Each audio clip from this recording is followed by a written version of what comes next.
नमस्कार वीएलई मित्रों। जैसे कि आप जानते हैं कि पीएम सूर्य घर योजना में अभी आपका सेकेंड फेज का रजिस्ट्रेशन शुरू हो गया है। फर्स्ट फेज जो चल रहा था जिसमें आप सभी ने रजिस्ट्रेशन किया था, तो अब उसका सेकेंड फेज आ गया है जहां पर रजिस्ट्रेशन उसको वेरीफाई करना है। पहले फेज में जहां आपके रजिस्ट्रेशन के लिए 2400 रुपया सीएससी के द्वारा दिया जा रहा था, सेकेंड फेज में उस रजिस्ट्रेशन को करने के लिए सेकेंड फेज के लिए आपको 3600 रुपये का एक बढ़िया कमीशन सीएससी के द्वारा आपको दिया जा रहा है। अब इसमें है कि कुछ चीज़ों को ध्यान देना है कि किन किन लोगों का डाटा को वेरीफाइड किया गया है। जो डाटा वेरीफाइड है उसको आप सेकेंड फेज के लिए कर सकते हैं। सेकेंड फेज कर देने के बाद से इसके आगे का जो प्रोसेस होगा वो वहाँ के जो डिस्कॉम होगा, जो जो बिजली प्रदान करने वाली कंपनी होगी, उसका कार्य होगा। और सरकार के द्वारा जो भी एजेंसी चयन होता है उसको योजना को आगे बढ़ाने के लिए, तो उन लोग का काम होगा। एज ए सीएससी वीएलई आपका ये फर्स्ट फेज हो गया। उसके बाद से सेकेंड फेज आपको करना है। तो इसके बारे में आगे हम लोग विस्तार से इसके बारे में चर्चा करते हैं। तो अब हम लोग इसके आगे के स्टेप के बारे में देखेंगे। आगे के स्टेप में हम लोग जो बढ़ते हैं तो देखते हैं कि कुछ महत्वपूर्ण सूचना है जिसपे आपको ध्यान देना है।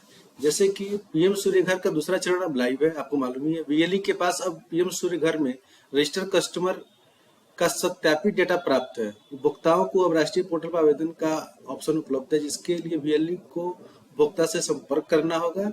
सीएससी आईडी के साथ वीएलई द्वारा भरे गए प्रत्येक पूर्ण आवेदन के लिए 3600 रुपये का भुगतान किया जाएगा, जो हम बता चुके हैं आप लोग को। वेरीफाइड उपभोक्ता डाटा देखने और संपूर्ण एप्लीकेशन की रिपोर्टिंग के लिए वीएलई डैशबोर्ड से इस लिंक api.pmsuryabijilyojana.in के माध्यम से ओपन किया जा सकता है। इसी लिंक में उपभोक्ता द्वारा कंप्लीट किया गया एप्लीकेशन एक्नॉलेजमेंट नंबर फिल करना होगा, जिसमें उपभोक्ता द्वारा बैंकिंग डिटेल अपलोड की जा चुकी हो, जो कि इस लिंक pmsuryaghar.gov.in के माध्यम से उपभोक्ता द्वारा फिल किया जाएगा। अब इसमें समझना ये है कि इसका दो प्रोसेस है। एक है वीएलई डैशबोर्ड। तो वीएलई डैशबोर्ड से जितने भी कंज्यूमर का आपने अप्लाई किया है उनका सारा डिटेल वहां पर दिखा देगा। वो दिखा देगा कि कितने डाटा को वेरीफाइड किया गया है, कितने को वेरीफाइड नहीं किया गया है। ठीक है, तो उसका भी अभी आपको हम दिखा देते हैं कि उसका क्या करना है और कैसे देखना है। और जब वहां से वेरीफाइड का डाटा आपको मिल जाएगा, तब क्या करना है, आपको पीएम सूर्य घर के साइट पे जाना है और वहां पे उपभोक्ता के मोबाइल नंबर से लॉगिन करके फिर उसका पूरा डिटेल भरना है। डिटेल भरने के बाद से जो उसमें एक्नॉलेजमेंट नंबर मिलेगा आपको, उस एक्नॉलेजमेंट नंबर को ले आके फिर आपको वीएलई डैशबोर्ड से उसको पूरा करना है। ठीक है, अभी जब हम आगे इसके बढ़ेंगे तो आपको ये प्रोसेस पूरा समझ में आ जाएगा। इसमें दो प्रोसेस है, दोनों को कैसे करना है अभी आपको हम वो चीज बताते हैं। तो हमने जैसे पहले बताया है आपको कि इसमें दो पोर्टल है जहां से हम लोग को काम करना है। पहला एक वीएलई का पोर्टल है जहां से वीएलई अपना डिटेल्स चेक कर सकता है कि कितने कितने लोगों का उसने रजिस्ट्रेशन किया था पहले स्टेप में, और कितने लोग का अभी तक डाटा वेरीफाइड हो चुका है, और जिन लोगों का डाटा वेरीफाइड नहीं है उनका क्या करना है उसके बारे में भी हम लोग इसी वीडियो में देख लेंगे। जैसे मैंने बताया है कि इस एप्लीकेशन का जो लिंक यहाँ दिया हुआ है, यहाँ पर ये वीएलई को लॉगिन करना है। इस पर https://api.pmsuryabijilyojana.in इस पर जब जाएगा, जैसे ही ओपन करेगा वीएलई, तो आपको इस तरह का एक डैशबोर्ड दिखाई देगा। उस डैशबोर्ड में यहाँ दिया हुआ है लॉगिन विद डिजिटल सेवा पोर्टल। उसको आप लोग अच्छी तरीके से जानते हैं। यहाँ पे आपको क्लिक करना है। क्लिक करने के बाद जो सेकंड जो स्टेप आएगा वही आएगा, जहाँ पर आपको सीएससी आईडी और पासवर्ड डालना है। साथ ही आपको कैप्चा डाल के आपको साइन इन करना है। ये सारे प्रोसेस को आप लोग जानते हैं ऑलरेडी। जैसे ही आप लॉगिन करते हैं पोर्टल पे, उस डैशबोर्ड पे जाते हैं, तो इस तरह का डैशबोर्ड आपको दिखाई देता है, जिसमें आपको दिखाएगा कि सर्वे डाटा क्या है। ये आपने कितना टोटल डाटा को यहाँ पे आपने सर्वे किया है। ठीक है, तो ये आपका टोटल सर्वे डाटा यहाँ दिखा रहा है कि 564 डाटा को आपने सर्वे किया है। वैलिडेटेड डाटा कितना है? 361। जो जिन लोग का डाटा अभी कोई वैलिडेटेड नहीं है उनका यहाँ पे दिखा देगा नॉट वैलिडेटेड। ठीक है, और जो वैलिडेटेड हो चुका है तो यहाँ पे दिखा देगा कि वैलिडेटेड डाटा आपका इतना है। अब जैसे ही आप इस पर क्लिक कीजिएगा, तो क्लिक करने के बाद से आपको ये 61 है जो भी वैलिडेटेड डाटा है चाहे नॉन वेरीफाइड डाटा है वो क्लिकेबल है। जैसे ही इस पर आप क्लिक कीजिएगा तो आपको इस तरह का एक एक्सेल डाउनलोड होगा। उस एक्सेल को जब आप ओपन करेंगे तो पाएंगे कि जितना जो भी आप रजिस्ट्रेशन किए हैं उनका सारा डिटेल्स यहाँ पर दिखा रहा है, का सारा डिटेल्स आपको यहाँ पर दिखा रहा है। तो इस तरह से इससे आपको क्या बेनिफिट हुआ, तो प्रत्येक VLE को अपने इस डैशबोर्ड पर उसके द्वारा किए गए रजिस्ट्रेशन का वो देख लेगा कि वहाँ पे कितना रजिस्ट्रेशन किए, किसका किसका किए हैं, क्या डिटेल्स है, सारा चीज मिल जाएगा यहाँ पर। वैलिडेटेड है ऑलरेडी, तो उसका आगे प्रोसेस में हम लोग नेक्स्ट फेज में उसका हम लोग काम करेंगे, उसका प्रोसेस कंप्लीट करेंगे। जो डाटा नॉट वेरीफाइड है, अगर मान लीजिए कोई यहाँ पर डाटा लिख के आता है कि नॉट वेरीफाइड, ठीक है, अगर वेरीफाइड नहीं है तो उसको क्या करेंगे, उसको भी एक्सेल को डाउनलोड कर लेंगे हम लोग, और उसको भी डाउनलोड करके हम उस कंज्यूमर को कॉल कर लेंगे। कॉल करके फिर उसके जो भी डिटेल्स दिए गए हैं उस डिटेल्स को हम लोग सुधार के फिर हम लोग अपलोड कर देंगे। तो कुछ दिनों बाद वो फिर आपको वैलिडेट डाटा में आ जाएगा। ठीक है, अभी हम लोग बात करते हैं कि जो डाटा वैलिडेट हो गया है उसको कैसे हम लोग नेक्स्ट स्टेप हम लोग को करना है। ठीक है, तो यहाँ क्लिक किए, आपको ये एक्सेल डाउनलोड हो गया, उसके बाद से हम लोग यहाँ से सारा डिटेल्स देख लेंगे। ठीक है, ठीक है, इसके बारे में हम लोग बाद में बात करेंगे, इस डैशबोर्ड के बारे में। वीडियो बड़ा होगा क्योंकि अब चूंकि एक ही वीडियो में सारे दोनों डैशबोर्ड को लेकर चल रहे हैं, तो थोड़ा सा बड़ा होगा, लेकिन आपको पूरी जानकारी इस एक वीडियो को देखने से ही मिल जाएगी। अब एक तो हो गया VLE डैशबोर्ड, जिस VLE डैशबोर्ड से आप लोगों ने अभी एक्सेल को डाउनलोड किया था, तो वहां से आप लोगों ने देख लिया कि किनका किनका डाटा वेरीफाइड हो चुका है, तो आप यहाँ से आगे बढ़ेंगे। अब ये जो दूसरा लिंक जो दिया गया था आपको pmsuryaghar.gov.in, यहीं से आप लोगों ने उनके लिए अप्लाई भी किया था, अगर आपको याद हो पहले स्टेज में। अब इस वेबसाइट को ओपन करेंगे। वेबसाइट को ओपन करने के बाद से यार देखिए यहाँ पर दिखा रहा है अप्लाई फॉर रूफटॉप सोलर। इस ऑप्शन पे हम लोग क्लिक करेंगे। नीचे वाला जो ऑप्शन दिया हुआ है सब्सिडी स्ट्रक्चर, तो जिन लोगों को सब्सिडी स्ट्रक्चर के बारे में कुछ नॉलेज अगर लेना हो तो वहां से देख के जा सकते हैं। अदरवाइज हम लोग अपने सेकंड स्टेप के लिए अप्लाई फॉर रूफटॉप सोलर पे क्लिक करेंगे। यहाँ पे क्लिक करने के बाद से आपको ये दिखाई देगा, ये वाला ऑप्शन सामने आएगा, जहां पर आपको लॉगिन का ऑप्शन है, रजिस्ट्रेशन का ऑप्शन है। ठीक है, तो हम लोग चले जाएंगे लॉगिन पे। लॉगिन पे जाने के बाद से रजिस्टर्ड मोबाइल नंबर इंटर करना है, और इससे जो दिया गया है आपको कैप्चा ये उसको हम लोग इस पे डालेंगे। ठीक है, तो लॉगिन करने के लिए रजिस्टर्ड मोबाइल नंबर कहाँ से मिलेगा, अभी आपने जस्ट VLE डैशबोर्ड से जो वैलिडेटेड डाटा है वहां से अपने कंज्यूमर का डिटेल्स आपके पास अब अवेलेबल है। तो जिस मोबाइल नंबर से उसका फर्स्ट स्टेज में आपने रजिस्ट्रेशन किया है उसी मोबाइल नंबर को यहाँ पे डालना है। ठीक है, दूसरा मोबाइल नंबर नहीं डालना है, वही नंबर डालना है। ठीक है, डालने के बाद से आपका OTP जाएगा। ठीक है, OTP चला गया। OTP जाने के बाद हम लोग उसको OTP डालेंगे और फिर हम लोग लॉगिन कर लेंगे। लॉगिन करने के बाद से इस तरह का डैशबोर्ड आएगा, जहां से हम लोग को प्रोसीड पे क्लिक करना है। इस प्रोसीड पे हम लोग को क्लिक करना है, क्लिक कर देंगे। क्लिक करने के बाद से आपको ठीक है, हाँ, प्रोसीड पे क्लिक कर देंगे। क्लिक करने के बाद से आप देखिएगा ये पूरा डिटेल्स यहाँ पर शो करने लगा। ठीक है, यहाँ डिटेल्स सब शो करने लगा। चूंकि आप वहां पर उस मोबाइल नंबर के साथ कंज्यूमर नंबर भी आपने डाला हुआ था, तो यहाँ पर दिखा देगा कि नेम एज पर। थोड़ा सा बड़ा करते हैं इसको, आपको ज्यादा बेहतर दिखाई दे, समझ में आए। ठीक है, तो यहाँ पर कुछ फील्ड जो होगा वो भरा हुआ आएगा, क्योंकि पहले स्टेज में आप लोगों ने उसको भरा हुआ है, तो वो चीज कुछ यहाँ पर आएगा। तो name as per electricity bill, आपका नाम आ जाएगा, category of applicant, address, premises installation, ये सारा डिटेल यहाँ पर आ जाएगा। ठीक है, जो डिटेल्स आपको भरना होगा उसको आप भर दीजिएगा। जो आपको एडिटेबल है उसमें आप लोग सुधार कर सकते हैं, जो डाटा एडिटेबल नहीं होगा उसमें कोई सुधार नहीं किया जा सकता है। यहाँ पर आपको स्टेट हो गया और आपको बिजली प्रोवाइड करने वाली कंपनी का नाम यहाँ से आप लोग कर सकते हैं। तो ये सारा डिटेल आपको यहाँ पर मिल जाएगा। अगले स्टेप में ये है कि इलेक्ट्रिसिटी डिस्ट्रीब्यूशन कंपनी लिमिटेड बता ही दिए कि कौन कंपनी आपको इलेक्ट्रिसिटी देती है, तो उसका डिटेल्स यहाँ पर शो करेगा। यहाँ पर देखिए जहाँ जहाँ एडिट का ऑप्शन दिया है उसको आप लोग सुधार सकते हैं, जहाँ पे एडिट का ऑप्शन नहीं है वहां पर नहीं कर सकते हैं। अब है कि सैंक्शन लोड इन केवी, इसको किलोवाट, इसको समझने की जरूरत है।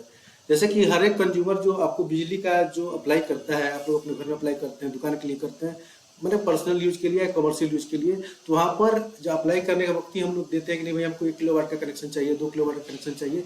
उसी तरह से ये 2 किलोवाट ऑटोमेटिक यहाँ पर आएगा, क्योंकि आपका कंज्यूमर नंबर जो आप डाले हुए हैं उस कंज्यूमर नंबर के साथ 2 किलोवाट का ही कनेक्शन का अप्लाई है।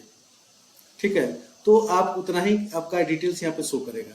लेकिन अगर आप कहिए नहीं तो हमको चाहिए 3 किलोवाट का हमको सोलर रूफटॉप के लिए अप्लाई करना है, तो ये यहाँ से नहीं हो सकता है। उसके लिए तभी होगा जब उस कंज्यूमर पे आप जा करके विभाग में जा करके उस पे लोड आप 3 kV का करा लीजिए। जब वहाँ 3 kV का हो जाएगा तो यहाँ भी आप 3 kV का अप्लाई कर पाएंगे। ठीक है, तो मतलब ये है कि जो आपका केवी का लोड होगा यहाँ पर ऑलरेडी दिखाएगा। ठीक है, कॉन्टैक्ट नंबर और यहाँ पर ईमेल आईडी आपको डालने के लिए दे रहा है, वो पहले से दिखाएगा जो आप डाले हुए हैं। एडिट करना चाहते हैं तो यहाँ पर एडिट का ऑप्शन दिया हुआ है। कैटेगरी आप लोग जानते हैं।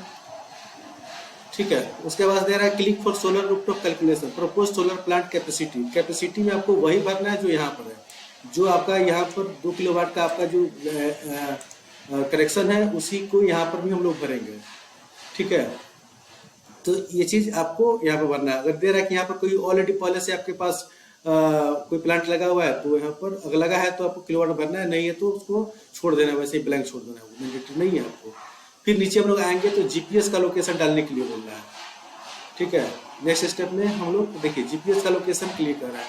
तो कोई भी अगर आप ये प्लांट लगाने जा रहे हैं तो उसके जीपीएस लोकेशन की जानकारी होनी चाहिए। ठीक है, तो जैसे ये ब्लू जो डॉट है तो जिस लोकेशन पे मान लीजिए कि आप जहाँ सेंटर से बैठ कर अप्लाई किए हैं बिजली बल्ब को अपना, अगर वो कोई उनका कंज्यूमर है जो 5 किलोमीटर दूर है, 10 किलोमीटर दूर है, तो वहाँ के लोकेशन पे ले आके उस ब्लू वाले ये केंद्र जो है दिखाई दे रहा है उसको ले आके वहाँ पर रख देंगे, जिससे कि एग्जैक्ट वहाँ का लोकेशन मिल जाए। लैटिट्यूड जैसे ही वहाँ पर रख दीजिएगा, उसको कर दीजिएगा, लैटिट्यूड और लॉन्गिट्यूड यहाँ पर ऑटोमेटिक फिल होके आ जाएगा। ठीक है, इस पर बहुत ज़्यादा ऐसे परेशान नहीं होना है, 10-20 मीटर का इधर या उधर चलता है। ठीक है, लेकिन लोकेशन आपका सेम टू सेम वही होना ही चाहिए। ठीक है, थोड़ा बहुत इधर उधर होगा तो चलता है। तो यहाँ से आपको आ जाएगा लैटिट्यूड लॉन्गिट्यूड। उसके बाद से सेव नेक्स्ट करेंगे और आगे चल जाएंगे। फिर जब नेक्स्ट स्टेप आता है उसके आगे जब जाते हैं तो देता है कि electricity bill any from last 6 month, कोई भी आपको पिछले 6 महीने का इलेक्ट्रिसिटी बिल आपको इस पर अपलोड करना है। तो अपलोड करना है तो क्या करिएगा कि आप सबसे बढ़िया रहेगा कि नेट से डाउनलोड कर लीजिए, कंज्यूमर नंबर आपके पास ऑलरेडी है, उसको ले करके और यहाँ पर इसको अपलोड कर देंगे। ध्यान देना है कि इसका जो साइज है वो 500 KB से कम का है, तो 500 KB से कम का फाइल साइज इसको लेकर के हम लोग इसको अपलोड कर देंगे। कह रहा है कि are you want to submit application, okay कर देना है। ठीक है, यहाँ से एप्लीकेशन आपका सबमिट हो गया। सबमिट हो जाने के बाद से आपका ये पूरा डिटेल्स यहाँ पर शो करेगा, यहाँ पर पूरा डिटेल्स आपको शो करेगा। ठीक है, अब इसमें दे रहा है कि यहाँ पर एडिट सोलर एप्लीकेशन रिक्वेस्ट, अगर कोई रिक्वेस्ट भी चेंज करना चाहते हैं तो यहाँ से ये क्लिक करके आप उसको चेंज कर सकते हैं। दूसरी बात कि अगर कोई आदमी do you need bank loan, अगर कोई आदमी इसी सोलर को लगाने के लिए, क्योंकि प्राथमिक तौर पे तो भाई जब पहली बार जब ये सोलर लगेगा तो पैसा तो कंज्यूमर को देना है, सब्सिडी तो आपको उसके 1 महीने बाद ही मिल पाएगा। तो आपको अगर आप चाहते हैं कि नहीं भाई उसके लिए हम लोन ले तो आप इस ऑप्शन के माध्यम से लोन के लिए अप्लाई भी कर सकते हैं। ठीक है, ये सारी डिटेल्स यहाँ पर शो कर दिया। इसके बाद से आता है बैंक डिटेल्स फॉर सब्सिडी। अब कोई भी आप सबको जानते हैं कि इस पर अच्छा खासा लगभग 1 किलोवाट पे अगर 30 देखा जाए तो मोटा मोटी 30 से 35 हज़ार रुपये का सब्सिडी गवर्नमेंट आपको दे रही है इसके लिए। तो सब्सिडी तो आएगा बैंक अकाउंट में ही आएगा। तो यहाँ पर बैंक का डिटेल हम लोग डालेंगे, बैंक का नाम, अकाउंट होल्डर का नाम, स्कैन कॉपी रहेगा, चेकबुक का रहे या फिर पासबुक का रहे, जेपीजी में और पीडीएफ में, या फिर या मैक्सिमम साइज जो उसका होगा तो 2 MB होगा। ठीक है, रिमार्क्स अपना यहाँ डाल देंगे और फिर यहाँ दे रहा है सबमिट टू MNRE, इस पर हम लोग क्लिक करेंगे और हमारा जो डाटा होगा वो देगा कि यहाँ पर do you want to submit. तो यहाँ क्या करेंगे हम लोग ओके क्लिक करेंगे और ये हमारा प्रोसेस कंप्लीट हो जाएगा और आपका ये सेकंड पेज का जो अप्लाई हो जाएगा। अब है कि जैसे ही आप इतना कर दीजिएगा तो कर देने के बाद से आपने जो मोबाइल नंबर और ईमेल आईडी जो डाला हुआ था उस पर आपको एक एक्नॉलेजमेंट नंबर जाएगा, आपके ईमेल पर एक्नॉलेजमेंट नंबर जाएगा। ठीक है, हम बताते हैं किस तरह का एक्नॉलेजमेंट नंबर आएगा। तो वहाँ पे जब हम सारी डिटेल्स को दे करके बैंक डिटेल्स दे के डाटा को जो हम सबमिट करेंगे तो इस तरह का एक बैंक डिटेल आएगा, ये एक्नॉलेजमेंट नंबर आएगा आपके ईमेल आईडी पे। तो उस ईमेल आईडी से उसको ओपन करना है और वहाँ से अपना जो एप्लीकेशन रेफरेंस नंबर है, जो आपका एप्लीकेशन रेफरेंस नंबर है, इसको क्या करना है कि हमको नोट डाउन कर लेना है, इसको लिख लेना है। ठीक है, अब इसके आगे क्या करना है मैं हम बताते हैं। इसके आगे का जो काम होगा वो BLE डैशबोर्ड पे होगा। यहाँ का इस पोर्टल का काम आपका खत्म हो गया है। ठीक है, तो अब हम लोग फिर वीएलई डैशबोर्ड पे चले जाएंगे। आप लोग को मालूम ही है वीएलई डैशबोर्ड का, हम आपको बता चुके हैं कि उसका लिंक जो था, जहाँ से हम लोग लॉगिन किए थे डिजिटल पोर्टल सेवा पे, लॉगिन करने के बाद से जहाँ से हम लोग सर्वे डाटा को ओपन किए थे, जब आप डैशबोर्ड पे क्लिक कीजिएगा, डैशबोर्ड पे क्लिक करने के बाद से आपको इस तरह का एक पेज खुलेगा, एक्नॉलेजमेंट। वहाँ पे हम लोग क्लिक करेंगे। क्लिक करने के बाद से यहाँ पर दे रहा है स्टेट, स्टेट सेलेक्ट करेंगे, डिस्ट्रिक्ट सेलेक्ट करेंगे, डिस्कॉम जो कंपनी आपको बिजली प्रोवाइड कर रही है, अगर north Bihar power distribution company limited है तो वो सिलेक्ट करेंगे, अगर south Bihar power distribution company limited है तो उसको हम लोग करेंगे सिलेक्ट। कंज्यूमर का नंबर ऑलरेडी आपके पास, उसको डालिएगा, और एक्नॉलेजमेंट नंबर जो अभी हमने आपको बताया, उस एक्नॉलेजमेंट नंबर को जो मेल पे गया हुआ था, ठीक है, उसको यहाँ पर लिख देंगे। लिख के हम लोग इसको सेव कर देंगे, और यहाँ से हमारा क्या होगा कि उसका इंस्टॉलेशन कर रहा है, उसका ये प्रोसेस कंप्लीट हो जाएगा। ठीक है, और आपको इस काम को करने के लिए आपको 36 रुपया CSC के द्वारा आपको मिलेगा। तो ये बहुत ही एक सरल प्रक्रिया है। ठीक है, तो जितने लोग वेरीफाइड डाटा है उनको इस माध्यम से हम लोग सेकेंड फेज में कर सकते हैं। इसके आगे का जो भी काम है वो गवर्नमेंट का है, एजेंसी का है। ठीक है, तो बहुत बहुत धन्यवाद आप सभी का इस वीडियो को देखने के लिए, और इसको ज़्यादा से ज़्यादा लोगों में इसको शेयर कीजिए ताकि और भी लोगों को इससे जुड़ी जानकारी मिल सके। धन्यवाद आप सभी लोग का।